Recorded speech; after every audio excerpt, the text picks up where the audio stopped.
Good morning. Thank you for joining me for another 5 good minutes with the Word. I'm Barry Bryson, and we are going to continue or conclude, I should say, our study of what I've entitled Three Psalms. I can't make a three Psalms. I have arthritis. Three Psalms, and we've been looking at Psalm 23, Psalm 90, and Psalm 103, and how they connect. Two by David, one by Moses, the only song by Moses. And next time we're together, we'll start a new study, and it's entitled not Three Songs, but Four Women. And we're going to look at the four women who are in the lineage of Jesus, mentioned in the lineage of Jesus in Matthew chapter 1. We'll talk about lineages, about Matthew's lineage and how he has crafted it, about the importance of these four women in God's plan for all of our salvation, tell their story and talk about their unique connection to the Jesus story. And so we'll be talking about Tamar, Rahab, Ruth, and Bathsheba. Anyway, that's for next time. But today we're going to conclude our uh, our thoughts on these three psalms. Psalm 93 and Psalm 23 connect to each other in that they are both defining statements of faith. Um, Psalm 90 tells us Moses' relationship with God and how he sees himself and God's people in relationship with God. And that opening line tells us everything there is to know about Moses and his relationship with God. O Lord, you have been our dwelling place in all generations, from everlasting to everlasting. You are God. That tells us everything about Moses and his relationship with God. Psalm 23, the same for David. The Lord is my shepherd; I shall not want. David, who as a boy was a shepherd and had to fight predators off, have his hands on a lion's mane, and whacked him on the head with a stick when he was a young man to save one of his sheep. Knew that he had someone caring for him. He knew who took care of him. So for the boy David, who from youth knew he was special in some way, he answered the essential question of his life: who's taking care of me? I take care of others. Who takes care of me? And Moses, who also from birth was set apart by God for something important, something special, had the answer to the essential question of his life in Psalm 90, which is, where do I belong? I belong with God. I belong in God. I'm God's. God is our dwelling place. Um, and so they're connected together in that way. They're also connected in that they paint a portrait of God that that we need both psalms together to get the 3D portrait. And that's what David does in Psalm 103.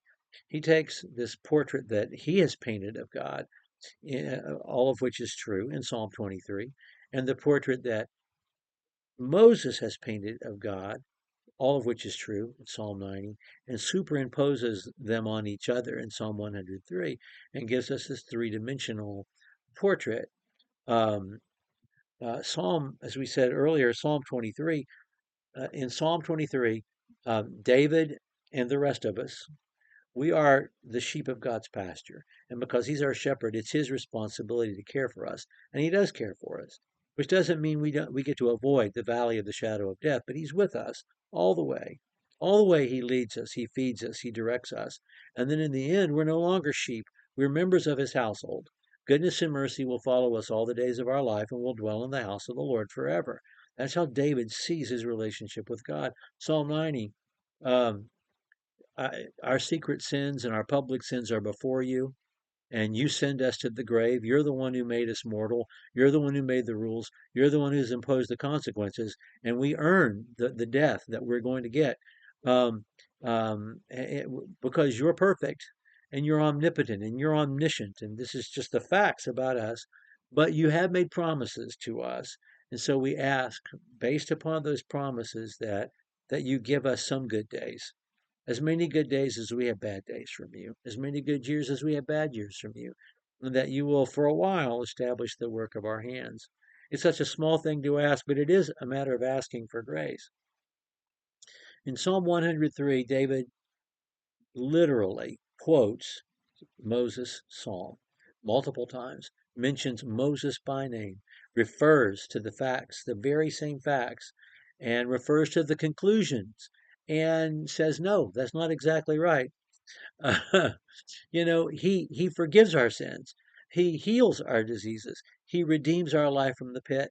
He will not be angry with us forever.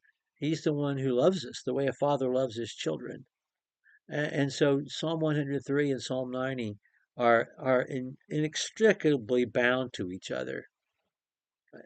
I really do think, and I said this last time, I really do think as a young man and as a singer and a musician, and the greatest in Israel's history, perhaps the greatest in the world's history. As a songwriter, David knew, sang, played Psalm 90, and it became part of his consciousness. And it did not fully represent his experience with God. I mean, he knew it all to be true. And I think that then he had this experience that was very much like Moses' own experience, being set apart from your youth, spending time in the wilderness before you actually, achieve the thing that you were chosen by God to achieve, having to lead God's people as flawed and as complicated as they were. And I think at some point, he had a great deal of empathy and could own Psalm 90 as his own on certain days, but knowing that it wasn't true for every day and it wasn't going to be true eternally. And so because David has this New Testament sense of our relationship with God, that we're God's children and He's our Father. He takes Psalm 90 and it's almost like he finishes it. you know, that's another metaphor. I talked about superimposing and taking reds and greens and making a 3D image. Um, but maybe it's kind of like you know, um, Leonardo da Vinci, didn't finish his Adoration of the Magi. Um, and then maybe another great artist would come by and fill in the colors so that it became all that it could be, a complete portrait.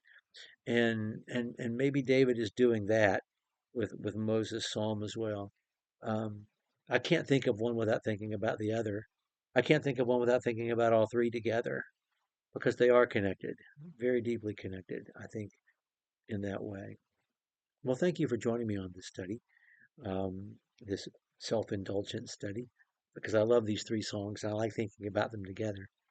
We'll pick up next time with Matthew chapter 1. Thank you for joining me for another 5 good minutes.